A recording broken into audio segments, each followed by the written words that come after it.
Fashion Insider friends, what is up? This is the Fashion Crimes podcast where I cover all things fashion, style, shopping, style inspiration, and interview incredible small business owners who are changing the fashion industry for the better. Yes, I'm the best friend you never knew you needed and the poster child for fashion over 40. And I mean way after 40. Say it with me, fashion and style are your friends, not your enemies. I'm Holly Katz, your favorite personal stylist, and let's keep it real, the only Holly you need to know. Turn it up, because I got a lot to say, and I am super stoked you're here. Hello, everybody. How's it going? What's up? What you know, and what's the haps? My name is Holly Katz, your favorite personal stylist, and of course, the only Holly you need to know. If this is your first time listening with us, God damn it, welcome. If not, welcome back. So damn happy to have you. This is the Fashion Crimes podcast. Thank you so much for tuning into the show this week. I want to say a hearty happy Mother's Day to all the moms out there, whether you're a parent, a grandparent, an aunt, a dog parent, a dog mom, a cat mom, a bird mom, whatever kind of mom you are. Mother's Day applies to you. And most importantly, shout out to all the stepmoms. Applause, applause, applause for anyone in the Stepmoms Club. Yes. This is a little something I made up when I became a stepmom. As we all know, that parenting is the hardest job in the world. Right up there with it is step parenting. Now, I do have to toot my own horn and say that because being a step parent has dropped me into the parenting pool and left me to sink or swim. And I like to think that I swam pretty swiftly and efficiently, if I do say so myself. And my kid, let me tell you how fabulous he is. I mean, I would like to take partial credit for that. Not all the credit, but partial credit. I told him when Jonathan and I got married, I said, you don't have to love me. You just have to like me. But when I'm done with you, oh, you gonna love me.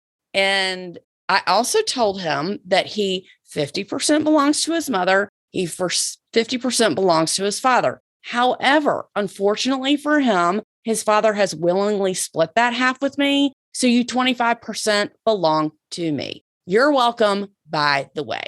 Any Hoosier, happiest of Mother's Day to any and all who are celebrating, myself included. And let's get down to business. This week, we're talking about Mother's Day outfit ideas. Now, I have talked about what to wear for Valentine's Day, what to wear to a wedding, how to be the best dressed wedding guest, what to wear for Easter. Why should Mother's Day be any different? I'm going to tell you why. And I'm going to use myself as an example.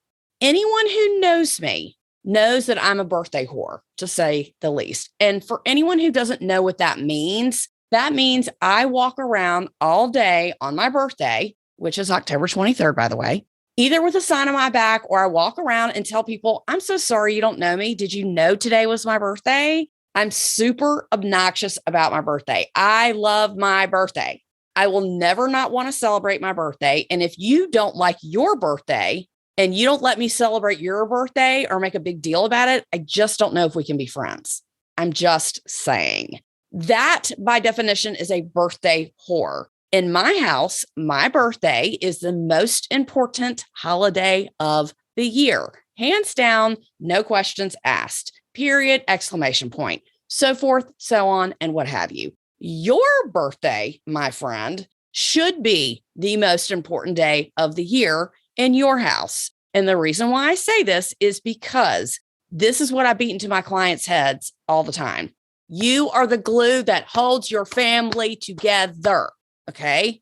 You're the most important person in your house. And believe me when I say this, if you don't believe me, please go to a hotel for a week and see how your family gets along without you and how they go on living day-to-day life without your guidance, your instruction, and your presence. Again, I'm just saying, Mother's Day in my house is the second most important holiday of the year, second to my birthday, and should be the second most important holiday in your house. As the queen for the day, I don't care if you like attention, if you don't like attention, or if you like a little bit of attention. This is your one day to be an attention whore. just like a birthday whore, and take it from me, queen of all attention whores, how to do this correctly.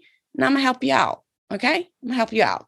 And just to put things in perspective for you, if you have a husband, you have a partner, whatever, they get 2 holidays too. Don't get it twisted. It's their birthday. It's Father's Day. It's their birthday. It's Mother's Day. It's even. If you have children, it's their day is their birthday. And every other day of the year is Kids' Day. Okay. So you know what? You have my permission to take 2 days out of the year to be selfish and to have no one talk to you and leave you alone. But I digress. Every other podcast where I have given outfit examples and ideas, I have told you how to dress for your body type, shop within your budget, shop and dress with intention. Be that as it may, I never preach what I don't practice myself. Let's keep it real. But on Mother's Day, come on now. I'm telling you to be overdressed, impractical, spend what you want to spend, go where you want to go, drink overpriced wine, and live like it's your last day. Okay. You should enjoy Mother's Day. You should indulge. You should eat something that's really bad for you and drink a lot. You should do something different. You should dress in a way that makes you feel on top of the world, whether it's just getting dressed or wearing a ball gown to the Mexican joint down the street. I don't care. By wearing whatever makes you feel special, you're going to show your family and yourself that you're going to be whatever you want to be and wear whatever you want to wear for this day only. Now, today, since it's Mother's Day, which is a national holiday, by the way, I'm going to encourage you to buy an outfit that might be a little bit more expensive or out of your comfort zone, or maybe something you wouldn't normally buy or wear, because I want this day to be different for you. I want you to get a new outfit. I want you to get new shoes. I want you to get a new bag. These are not requirements, just suggestions. And I'm going to explain a few outfit ideas that I've put together.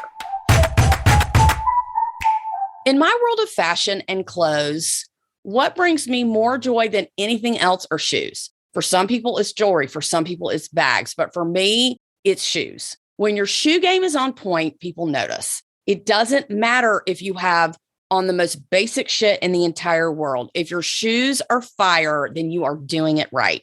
Some people put a lot of money into their shoes. Some people pay less so they can have a little bit more. Some people collect shoes. If you're a sneakerhead, you are definitely considered a collector, and you might have hundreds or even thousands of pairs of shoes. I myself am not considered a collector per se, but I do have a lot of shoes. Not like in the 500 or 600 pair range, but I'd still have a lot of shoes. Shoes to me are what complete an outfit, and that can bring it up or down. It's my favorite part of getting dressed, to be honest with you. And when I work with clients, I encourage a very strong shoe game, like I mentioned before. So let's talk about shoes here for a minute. A lot of people get hung up because they feel like they've been at home for 2 years. They're out of practice. They don't want to wear heels anymore. I hear you. I get it. And I will tell you why the world does not require you to wear high heels for day-to-day life. To get out of practice is the first thing that you can do to actually make your style crash and burn.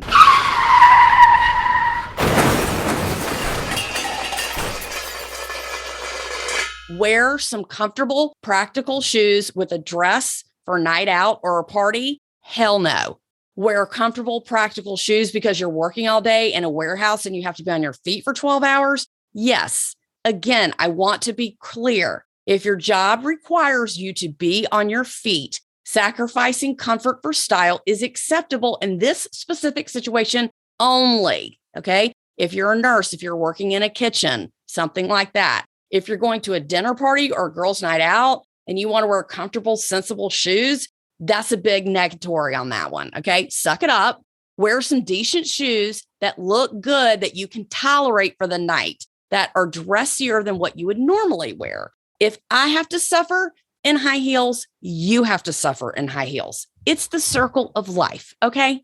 Now, this is my personal opinion. Don't be writing me all kinds of letters telling me that you've got feet problems and knee problems and back problems and you can't wear heels. Y'all better work it out. Okay. Get a wedge, do something else, but find something comfortable that you can wear, and do not sacrifice style for comfort. Make sure you go back and listen to some of my past episodes where I interviewed and talked about some shoe designers like Delaterra Shoes, which are super comfortable, and Samantha from Ally Shoes. She was the one on the Christmas and Hanukkah giveaway this past year. I met another shoe designer over email that I have not tried her product yet, but she's got adorable shoes. And her website is called myjojoshoes.com.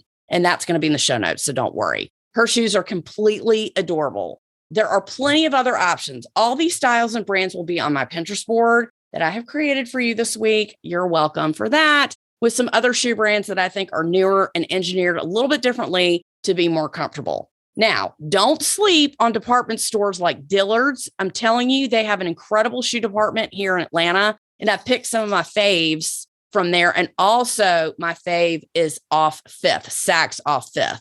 But I will tell you this, I will never give up my shoe game, and I will never, ever, ever give up high heels. Again, I might wear them less often, and I might have less pair of high heels, but I will never give them up. So to recap, your shoe wardrobe should be considered the anchor of your wardrobe. Now, I know that's the case for me. And to make you feel a little bit better, just know I was shopping with a client last Sunday, and we went to Off Fifth because their prices are really good and they have an amazing shoe selection. She ended up getting a pair of Valentino butterfly platforms that I was dying over. Of course, they weren't my size. She tried them on. She was like, wow, I really love these. And I was like, girl, these are $700 shoes. And she's like, I know. I was like, okay. And guess what? She took them right to the cashier along with 4 other pair of shoes that she got. Not $700 shoes, just one pair of $700 shoes.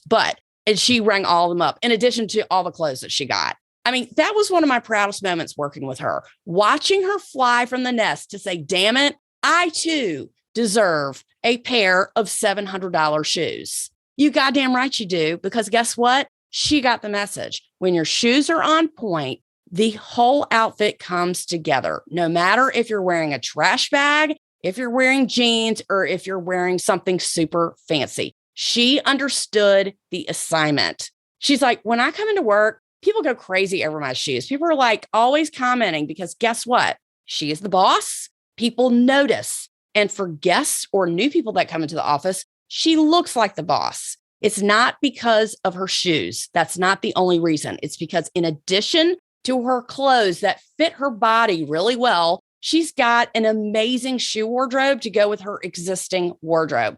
A+ for you, Nancy, my star student. Duh, this is not new news, okay? She is drinking the Kool-Aid. Now, got some fabulous, overpriced, impractical shoes to wear for Mother's Day. Okay, check. Now, let's pick an outfit. Here's what I've noticed when taking people shopping. Some people love dresses, some people hate them. And the reason why I love to preach dresses and skirts is because it's really a great way to make your waist look really tiny, especially all my like square people out there, you know who I'm talking to, who have no waist. This is the best way to create a waist for you when you are getting dressed. Sometimes we have to create the illusion of curves when there are none. So let's talk about some of my favorite dresses. The first company I love is called Joanna Ortiz. I've got some of my favorite dresses of hers on my Pinterest board. And what I love about them is that they're really conducive to most body types. Most of them have a plunging neckline and some kind of like wrap type deal around the waist. Not all of them, but most of them do. That type of style looks great on most people. And yes, her dresses are very expensive. Don't get it twisted, but they're great for vacation, summer night out, going to somebody's backyard. If you live in a warm climate, they can totally go into the fall, and you can definitely wear them with boots. They are great styles and gorgeous, gorgeous prints. You can transition them from season to season. I really love these. And a lot of the dresses on her website are maxi dresses or midi dresses, which means they go right above the ankle and like halfway up your shin, up to the knee. I just think that this type of length, it just looks so nice on everybody, especially if you're a really short person. Shout out to all the vertically challenged people out there. I know it sounds counterintuitive, but look, when you wear a maxi dress, I really think it creates like this long, lean look, especially if you're short. And if you wear a heel, yes, you must get it altered, the same as everybody else. When I buy pants, I need to get a foot cut off the bottom because I'm short. I'm not that short, but I'm short enough to where everything is too long on me. The next company that I love is called Millie. Millie is a moderately priced contemporary brand, meaning it's about like middle of the road. It's not crazy expensive like Joanna Ortiz, but the dresses are like in the $300 to $900 range. And to me, it's like a younger, late 20s to 30s customer, but they have very ladylike styles. And anybody well into their 40s, like me, or 50s could wear. I mean, I love their dresses. They're very classic and elegant, and they're just made really well. I've only had a couple of things by Millie in my life, honestly, but they're always in Saks and other department stores. And I'm just constantly noticing their prints and their cuts. And I just recommend it because it's a great brand. If you're looking for a nicer dress brand, but you don't want to spend like $1,000 on a dress, try Millie. It's just Millie.com. The last dress option is called La Double J. Now, some people call it La Double J. So I don't know the correct pronunciation, but that's what I think the pronunciation is. This is an Italian brand that honestly reminds me of Dolce & Gabbana because everything is like on the Amalfi Coast and Italian vibes and very chic women on Vespas in Italy and things like that on cobblestone streets. They have a whole entire home goods section, but their prints are amazing, super fun, and made from vintage patterns that are discovered in secret archives of Italy's top textile manufacturers. They're printed onto new fabrics and crafted all in Italy. And, they call it Milanese. I've never heard that word before. It means it's from Milan. But a lot of the dresses have fabric choices. So you pick the print and then you can pick the fabric. It says like cotton voile or cotton poplin or silk twill. I thought that was really cool. Most places you can't do something like that.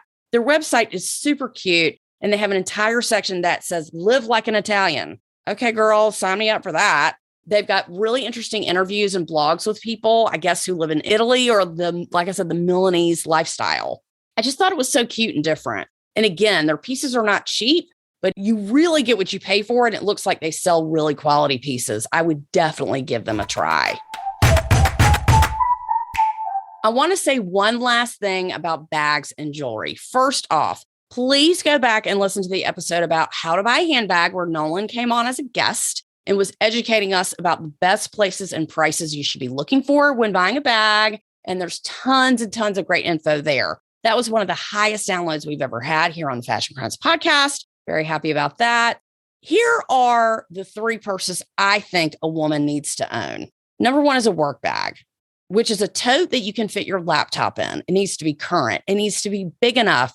And it needs to make you look like the boss, even if you're not the boss. Okay. I could tell you stories for days about clients that I've worked with that have literally had like JanSport knapsacks or bags that are like 20 to 30 years old that are fucking tired because they don't feel like buying anything. Look, this isn't new news. And people judge a woman on her bag the same way people judge a man by his car, right? You can't play around with that, especially if you're bringing your bag to work every day.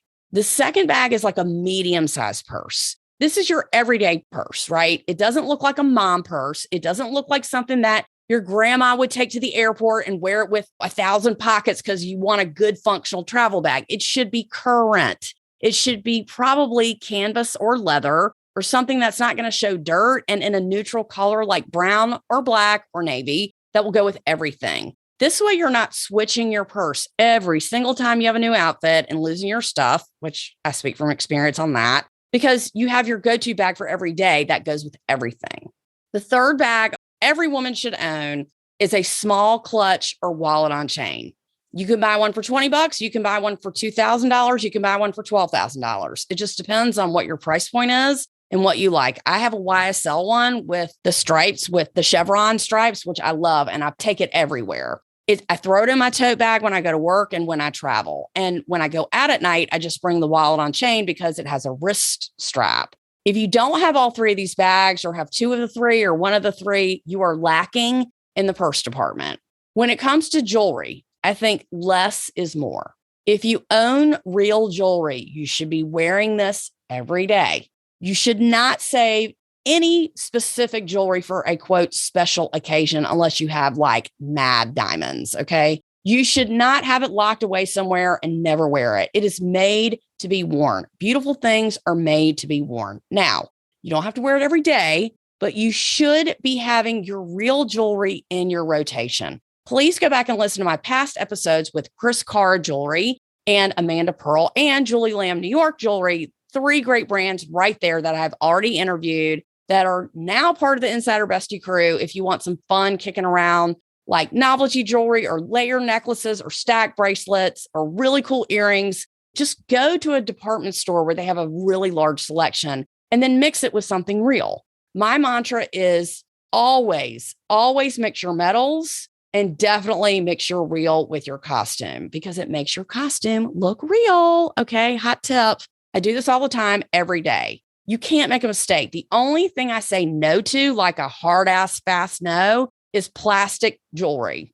Don't let me clean out your jewelry box or your drawer and find a bunch of plastic shit in there. Don't be wearing cheap plastic shit. You are a grown ass woman. You should be wearing real jewelry if you have it, or really nice costume jewelry. Period. End of sentence. Exclamation point. Jewelry style is subjective. You can't really go wrong unless you're a person who has hundreds of pairs of earrings, which I do know people like that. And some of them are shaped like sushi platters, Dorito bags, and soy sauce bottles, which I did a whole video about that. I about fucking fell out on that. Okay. But that's her little thing. That's her jam. However, if you're interested in trying something new, try a statement earring. All department stores have them. Make sure you get something moderately priced because earrings can be in the range from like $300 and $400 and $500 these days. I have a couple of ideas on my Pinterest board about this too, but make sure your Mother's Day outfit has a dress, shoes,